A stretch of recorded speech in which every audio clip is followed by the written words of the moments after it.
சிவபெருமானுக்கு கொடுத்த கண்ணப்பர் அதுல எங்கேயா பணத்தை பார்த்தாரு சிவபெருமான். சிவபெருமானுக்கிட்ட போய் இப்படி பணத்தை பத்தி பேசுவதில்ல. எனக்கு 63 நாயன்மார்களை படிச்சிருக்கிறீங்களா ஐயா? ஐயா இப்பன்னு கூட நீங்க நால்வர் பெருமக்களுக்கு விழா நடத்துனீங்களே, அந்த நால்வர் யாருங்க ஐயா? பணக்காரங்களா கோடீஸ்வரர்களா? ஐயா 4 பேருமே ஒவ்வொரு உறவுக்காக எம்பெருமான் திருவடிகளை சரணாகதி அடைந்தவர்களையா.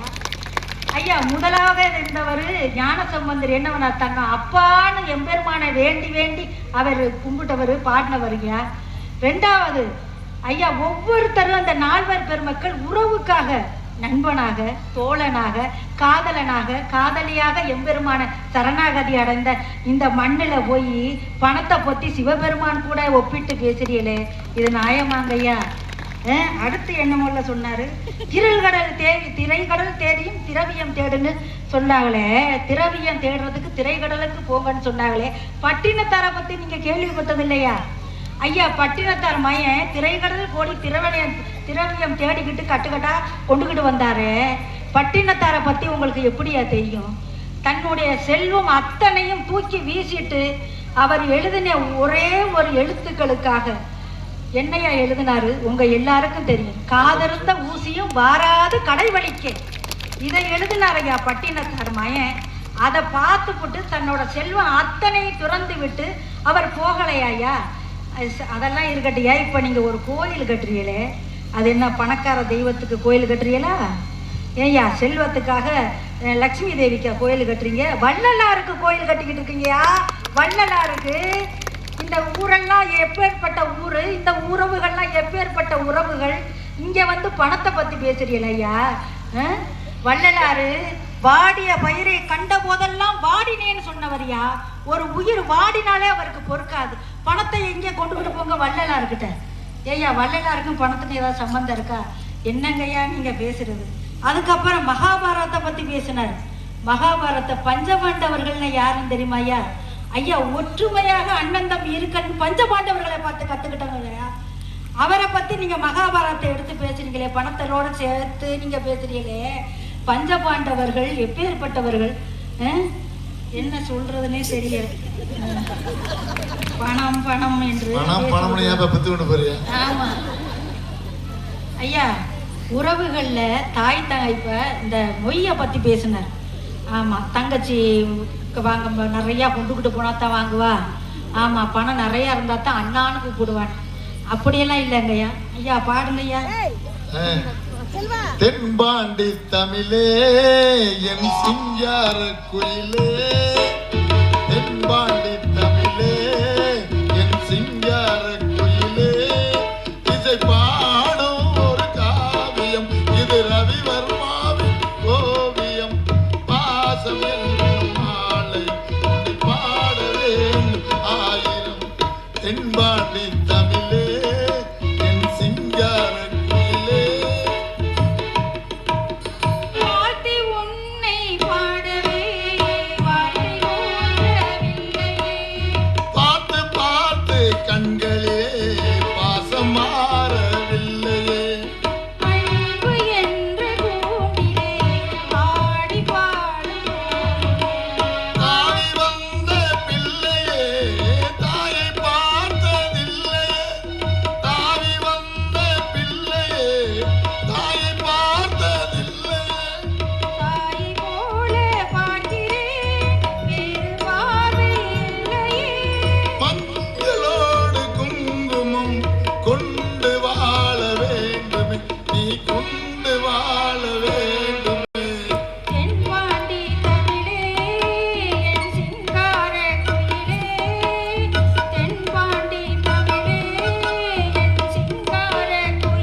சேர்த்து பண்ணி ஐயா சிவாய நம்ம திருச்சிற்றம்பலம்.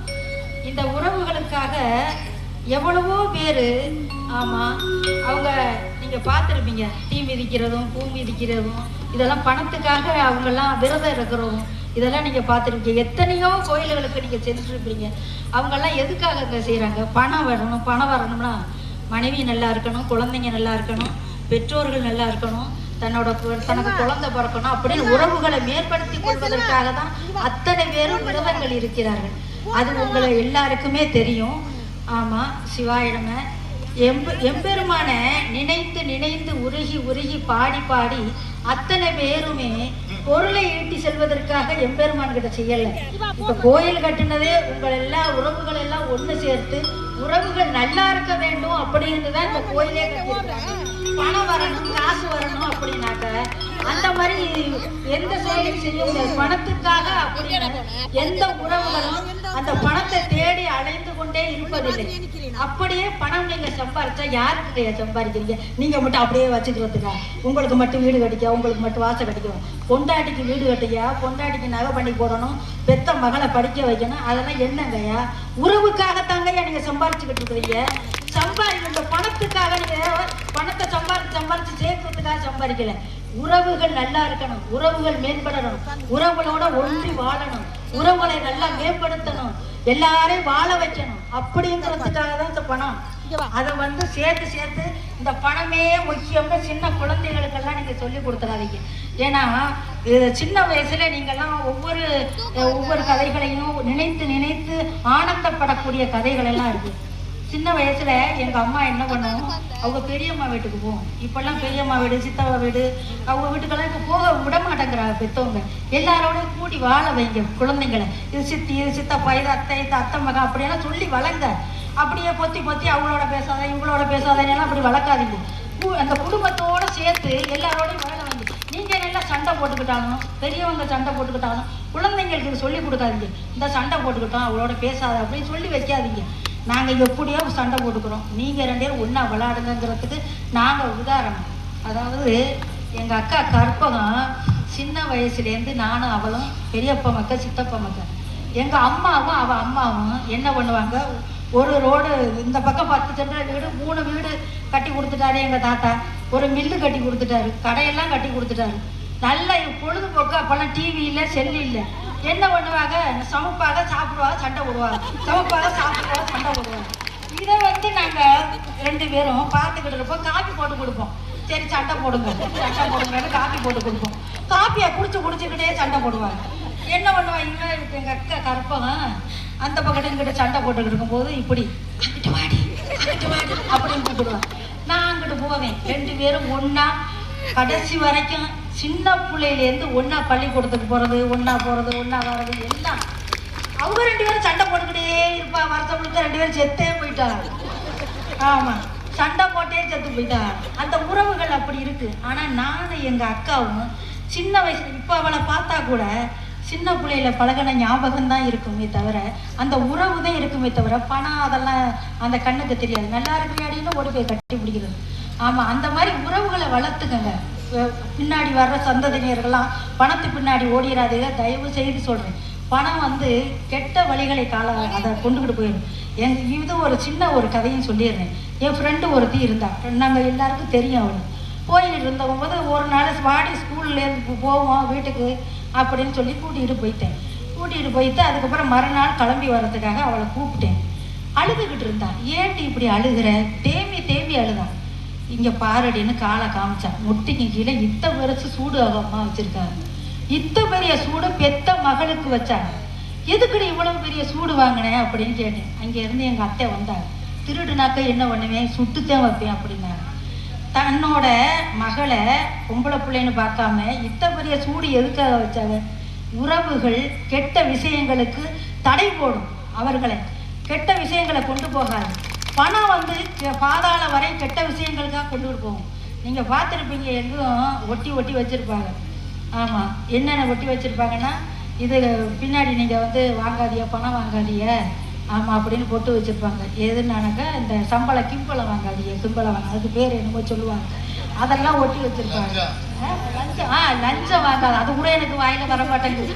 ஏன்னா கொடுத்து பார்த்தாவளோ தெரியும், அது வாயில் வரும். நான் யாருக்கும் லஞ்சமெல்லாம் கொடுத்தது இல்லை. அதனால அந்த பேரே மறந்து போச்சு. லஞ்சம் வாங்காதியா, ஊழல் பண்ணாதியன்னு போட்டு வச்சிருப்பாங்க. எங்கேயாவது பாசத்தை தடை போடுங்கள், உறவுகளை தடை போடுங்கள் எங்கேயாவது பார்த்துருக்கீங்களா? ஏன்டி இப்படி சூடு வாங்கினேன்னு கேட்டேன். அதுக்கப்புறம் அவங்க அம்மா வந்து சொன்னாங்க, இவ திருடிட்டா 50 ரூபாயை திருடுறான், 50 ரூபாயை திருடி முறுக்கு வாங்கி சாப்பிட்டுருப்பா 10 நாளா அப்படின்னு. நான் இருந்துக்கிட்டு ஏன்டி முறுக்குக்காக இத்தனை பெரிய சூடாடி வாங்கினேன் அப்படி ஏன்டி இதை நீ சரி நீ காணாம தின்றுருக்குற, இதை யார் நீ போட்டு கொடுத்த நொக்கா மரம் தாண்டி போட்டு கொடுத்துட்டாங்க. ஆமாம் அவள் வந்தா, ஐயோ உன் மவ அந்த முக்கத்து கடையில் தினம் முறுக்கு வாங்கி திங்கிறாடி, அவளுக்கு எப்படி காசு கொடுக்குறேன்னு கேட்டுட்டு போய்த்தாடி, அதனால சுட்டு வச்சுட்டாடி அப்படின்னு அழுகுறான். அவ அந்த சூடு வாங்கினாலே அவ ஒரு 4 நாளைக்கு முன்னாடி ஃபோன் பண்ணுறா, கஸ்தூரி நல்லா இருக்கிறியா, என் மயன் டாக்டர் ஆகிட்டாண்டி அப்படின்னு ஃபோன் பண்ணுறான். அவள் மயன் டாக்டர் ஆகிட்டதை என்கிட்ட சொல்கிறான். எப்படி அவள் டாக்டர் ஆனா, இந்த தீய பழக்கங்கள் எல்லாத்தையும் தடை பண்ணுறது பாசம் ஒன்று தான். பாசம் வந்து தடை எதுக்கு போடும்னா தீயவைகளுக்கு தடை போடும். பணம் வந்து தீயவைகளுக்கு தடையே போடாது. லஞ்சம் ஊழல் என்னென்னமோ நடக்குது இந்த நாட்டில், எல்லாமே அந்த பணத்தால். ஆனால் பாசம் மட்டும்தான் அந்த நீதி நேர்மை கண்ணியம் கட்டுப்பாடு ஒழுக்கத்தை கொண்டுகிட்டு வர்றது பாசம் மட்டும்தான். தாயார் தான் அவளை சூடு வச்சாலும் அதை திருத்துவாள், அதை சாகிற வரைக்கும் அவள் மறக்கவே மாட்டான். அதனால பாசத்தை பின்னாடி தயவு செய்தீர்கள் யாரும் ஓடாதீங்க, உறவுகள் பின்னாடி ஓடுங்க. ஒரு ஏழையா இருந்தா அவளை முன்னேற்றி விடுங்க, இல்லையா இல்லைன்னு பேசாம போங்க, அவ்வளவுதான். பணம் வச்சிருக்கிறவங்க அத்தனை பேரும் ஆமா பெரிய ஒரு பெருசா நினைச்சுக்கிட்டு இருக்கிறாங்க நம்ம பெரிய ஆளுன்னு. ஆனா அவங்களுக்கு சாகும்போது துணைக்கு யாருமே இருக்க மாட்டாங்க. ஆனா உறவுகளுக்கு பாருங்க, அவங்க செத்தாக்க 100 பேர் இருப்பாங்க. அவங்க பணத்தை பின்னாடி போறவங்களுக்கு நல்ல அதை என்ன சொல்றதுன்னா அதையும் சொல்லப்படாது சிவசிவா. அதனால பாசத்தை பின்னாடியே போங்க உறவுகளே.